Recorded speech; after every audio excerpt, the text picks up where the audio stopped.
Hello guys, welcome back to our channel. నేటి నుంచెల్లైతే రైతు భరోసా నిధులైతే ప్రారంభం కానుంది. మీకు ఎవరికి డబ్బులు జమ కాబోతున్నాయి, ఎన్ని ఎకరాల వారికి ఈ రోజు వచ్చేసి అయితే నిధులైతే విడుదల కానున్నాయి అనే పూర్తి వివరాలు అయితే వీడియోలోనైతే చివరి వరకు అయితే మీకైతే వివరిస్తాను. సో వీడియోనైతే స్కిప్ చేయకుండా పూర్తి వరకు అయితే చూసుకోవచ్చు. ఇక్కడ మనకైతే అఫీషియల్ న్యూస్ అయితే రావడం జరిగింది. ఇక్కడ స్క్రీన్ మీద చూసుకోవచ్చు.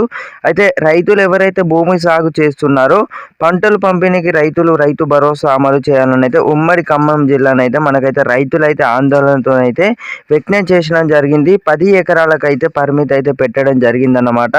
అయితే తుమ్మల నాగేశ్వరరావు అయితే పొంగులేటి శ్రీనివాస్ రెడ్డి గారు వచ్చేసి అయితే రైతు భరోసా వివిధికపై అయితే హర్షల అభిప్రాయం అయితే నిర్ణయించడం జరిగింది. అభిప్రాయాలు అయితే చేయడానికి అయితే రైతు బంధువుల నాయకులు కౌలు రైతులు అయితే మనకైతే ఆధీనంలో అయితే రైతుగా అయితే ఒక ఛాన్స్ అయితే ఇవ్వడం జరిగింది. రైతులు ఏమైనా అన్నారంటే 10 ఎకరాల ఎవరైతే సాగు చేస్తున్నారో మాకు ఈ 10 ఎకరాల వారికి అయితే పరిమితి అయితే పెట్టండి అని అయితే చెప్పడం జరిగింది. అయితే ఎవరైతే గుట్టలు సాగు చేస్తున్నారో వాళ్ళు లేకపోతే రోడ్లు బండి లేకపోతే పుయుడు భూములలో బండి అయితే రైతు బంధు అయితే పూర్తిగానైతే నిలిపివేయడం జరిగింది అన్నమాట.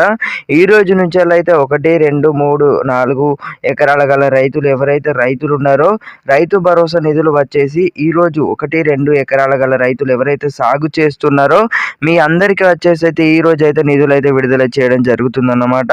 10 ఎకరాల వారికి అయితే పరిమితి అయితే పెట్టడం జరిగింది. మనకు ఏకకాలంలో వచ్చేసి అయితే మనకు 2 లక్షల రైతు రుణమాఫీ కూడా ప్రభుత్వం అయితే మాఫీ చేస్తామని అయితే చెప్పడం జరిగిందన్నమాట. దానికి సంబంధించి కూడా రూల్స్ అండ్ రెగ్యులేషన్స్ అయితే రానుంది.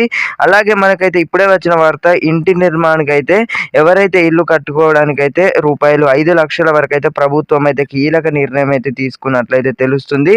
ఇంద్రమ్మ ఇల్లు లబ్ధిదారులను అయితే గ్రామ సభలను నిర్వహించి అయితే ఎంపిక చేయాలని అయితే ప్రభుత్వం అయితే నిర్ణయించినట్లయితే తెలుస్తుంది. త్వరలోనే ఆదేశాలు అయితే ఇస్తున్నట్లయితే సమాచారం. తొలి దశల వారంగా మనకు ఏదైతే ఉందో 10 చోట్లనైతే మనకు 3,500 చొప్పున అయితే ఇల్లునైతే ఒక్కొక్క గ్రామానికి అయితే నిర్వహించనున్నారు. అలాగే వచ్చేసి ఈ రోజు వచ్చేసి అయితే మనకు ఏదైతే తెలంగాణ జిల్లాలో వచ్చేసి భారీ వర్షాలు అయితే ఇప్పుడైతే కురవనున్నాయి. ఏదైతే ఈ జిల్లాలు ఉన్నాయో సంగారెడ్డి జిల్లాలో వచ్చేసి, అలాగే వచ్చేసి వికారాబాద్, ఆదిలాబాద్, హైదరాబాద్, ఏదైతే భద్రాద్రి, జగిత్యాల, దగూడెం, పెద్దపల్లి జిల్లాలో వచ్చేసి అయితే మోస్తారు వర్షాలు అయితే కురవడం జరుగుతుంది.